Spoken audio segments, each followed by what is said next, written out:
بسم الله الرحمن الرحیم. السلام علیکم ګرانو مینوالو.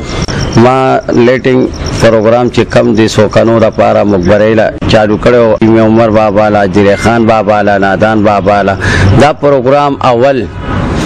دا دوره د شپو اوس د خیره سلیری شي ګنټې 24 ګنټې مونږ ته ریکال کولې شي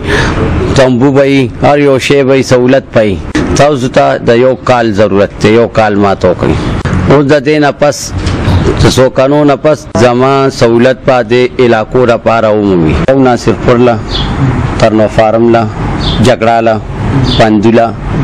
او چوا گجر لا او سردار گڑی لا داشن او گلوزوما منزولا دی علاقوں لا با جا ورکو دی سہولت کے بعد دی با اس تخیرہ دا مقبرے را پارا تنبو او پکی او د اوبو کولر یخ د شربت کولر یخ دا په مقبره کې حاضری مونږ ته یو غنټه مخکې اطلاع کړي